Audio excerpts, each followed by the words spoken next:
E já que falamos de carro elétrico, vamos pegar carona nesse tema e falar de um assunto que afeta milhares de casas aqui no Brasil.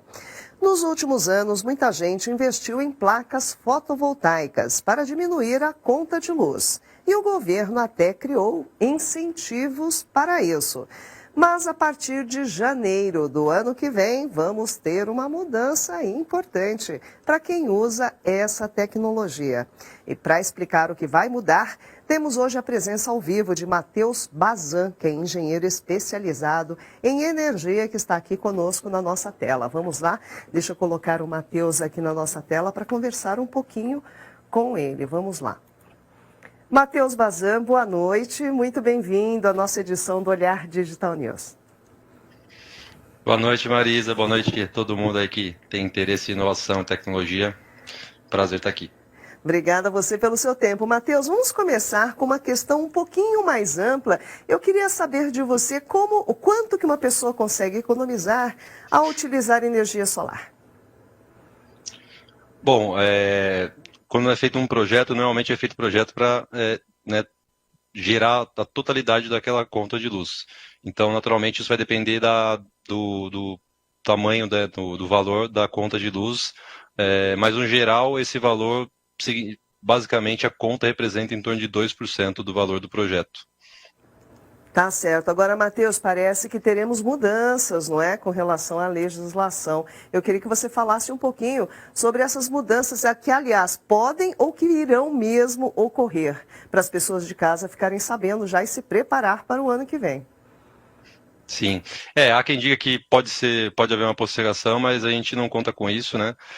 O que deve mudar, assim, é importante falar hoje como acontece. A energia solar fotovoltaica, desde 2012 que foi uma resolução e agora ele vai passar a ser, né, o marco legal significa basicamente que haverá uma formalização e uma lei, né, que vai definir e regulamentar o setor, mas basicamente ele foi impulsionado, desculpa, pelo fato todas as pessoas que tivessem um sistema solar instalado e obviamente homologado junto à distribuidora, porque o final desse processo todo, o que significa que a pessoa troca o relógio dela, o medidor dela, de unidirecional para bidirecional. Isso é homologado junto à distribuidora, que é regulamentada, né, pelo governo. Então, basicamente, a pessoa passa a ter uma usina de energia ali. Hoje no Brasil, toda a energia que é injetada, porque a produção da energia solar, obviamente, ela é mais intensa ao longo do dia por conta do sol ter uma radiação maior. E esse processo significa que você não consegue necessariamente consumir toda a energia que você está gerando naquele instante. E essa resolução veio para dizer o seguinte: tudo que você gerar mais do que você está consumindo instantaneamente vai vir como um crédito na totalidade para você na sua conta. Então, basicamente, hoje o que acontece é que existe um saldo, né? Toda pessoa que tem um sistema fotovoltaico, ela tem uma geração e tem uma injeção de energia na rede que muitas vezes é significativa, né, se você não tiver um consumo imediato, né, ao longo do dia significativo, então pode ser que você injete muito energia na rede, e de lá até agora, toda a energia, né, a resolução dizia que toda a energia injetada seria devolvida na totalidade. O que vai acontecer a partir a princípio, né, janeiro do ano que vem, é que não vai ser exatamente isso. E basicamente, fazendo, né, uma longa história relativamente curta, porque é bastante complexo o setor de energia, hoje existe uma tarifa chamada TUSD, né? Uma é TUSD e a outra é TE. São esses dois componentes que tem na conta. Dentro da TUSD, existe o famoso fio B, né? Que muita gente aí já deve ter ouvido falar. Esse fio B, ele vai passar a ser implementado como um valor fixo, né? Então, e vai ser, ao longo do tempo, vamos dizer, parte dele vai ser, percentualmente, ele vai ser alocado de 9, na verdade, né, o primeiro ano, que é o ano que vem, de 9 a 100%. No entanto, não vai existir um consumo mínimo. Então, vai existir o pagamento do fio B e diretamente o consumo de energia. Se você não consumiu nada, você não vai pagar nada. Você vai pagar apenas o fio B. Hoje, todo mundo aqui que está acompanhando a gente, com certeza tem uma conta de luz, e essa conta de luz sempre existe um valor mínimo que você paga, e dentro daquilo ali existe uma consumação embutida de energia. E isso não vai existir mais. O fio B, basicamente, ele vai pagar a estrutura que um proprietário de um sistema fotovoltaico utiliza, né, na injeção na rede e depois no consumo. Então, o que basicamente vai acontecer é que não vai existir mais esse consumo embutido dentro do pagamento mínimo e o fio B vai ser pago separadamente como se fosse realmente o pagamento da estrutura que a distribuidora teve que investir ali para conseguir fazer a distribuição de energia. Não sei se deu para entender muito bem. No fundo mesmo, o que eu acho que é importante é todo mundo entender que, na verdade, vai depender, a partir, né, dessa regulamentação, o quanto você injeta. Então, se você injetar muita energia na rede, ou seja, durante o dia você tiver um consumo imediato pequeno, essa energia que você injetou vai ser tarifada e esse valor ainda não é preciso, vai ser definido, depende da distribuidora e uma série de fatores. Mas a grande verdade é que se a média de um brasileiro, né, que fica aí em torno de 35% do consumo imediato, do que é gerado ao longo do dia, ele vai ter um impacto pequeno relativamente. No entanto, a grande diferença é que, a partir desse momento, a partir do marco legal, a sua capacidade de entender o retorno sobre aquele dinheiro vai diminuir, porque ele vai depender do quanto você consome imediatamente, e é algo que é impossível ser previsto, né?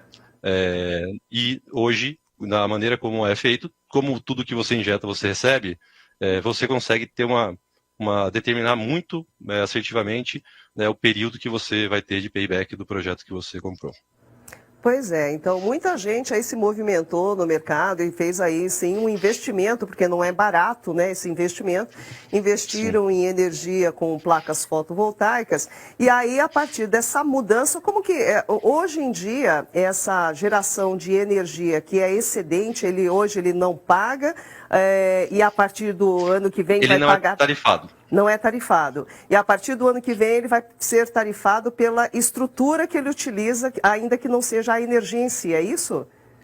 Perfeito. Além de pagar o fio B, ele utiliza, né, enfim, a tarifa sobre a utilização. É que a discussão é super complexa, porque imagina, tudo que você gera que você não consome, a distribuidora também está vendendo para outra pessoa, né? Então ela deixou de necessariamente gerar essa energia. Então, por isso que a discussão foi muito longa e acredito que uma das discussões mais bem feitas no Brasil, até porque existe um pano de fundo que, assim, vai faltar energia, né? Então, não vai dar para a gente ficar brincando com o assunto.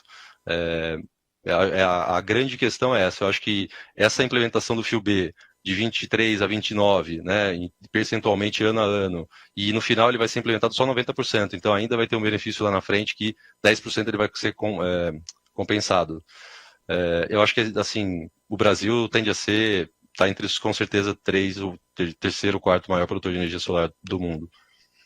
Matheus. Mesmo com essa regulamentação nova.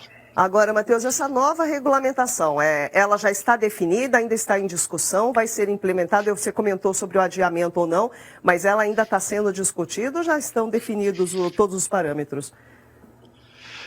Basicamente, estão definidos a maior parte dos parâmetros.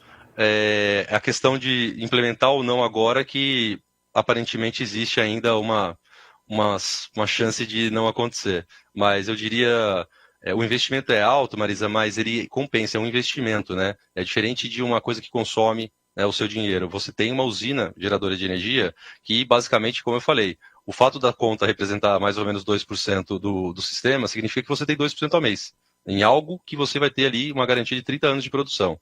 Então, as pessoas deveriam ver mais como um investimento de fato do que como um custo, de maneira que é importante ser feito o quanto antes, independente do marco legal. Essa é a grande verdade. E é isso que eu ia te perguntar agora, até para encerrar. Você acredita que, então, vale a pena as pessoas já providenciarem mesmo, aquelas que têm aquele planejamento, que estão querendo instalar as placas fotovoltaicas, vale a pena elas acelerarem o processo e instalarem o quanto antes? Sem dúvida, independente do marco legal, como eu disse, a diferença vai ser pequena, né, no final, da última linha, vamos dizer assim. É óbvio que você tem o benefício até 2045, que quem fizer agora antes do marco legal, tem esse benefício de 100% do que é injetado, vai ser compensado. Então, é bastante óbvio que faz sentido, por conta do que eu falei, você consegue com muita precisão ter a sua taxa interna de retorno no seu payback. Mas sempre vai ser um bom investimento. Quem entende um pouco aí de finanças sabe que tem gente vendendo carro aí para comprar um sistema. Tá certo. Bom, pessoal, nós conversamos com Matheus Bazan, que é engenheiro especializado em energia. Matheus, muitíssimo obrigado pelos seus esclarecimentos. Garanto que muita gente aí ficou curiosa e já entendeu um pouco melhor dessa nova regulamentação. Muito obrigada e tenha uma ótima noite. Obrigado. Obrigado pela oportunidade. Boa noite. Boa noite. Pois é, pessoal, vamos acompanhando isso bem de perto. Fiquem ligados no olhardigital.com.br, que todas as novidades sempre vão passar por lá para vocês ficarem sempre atualizados.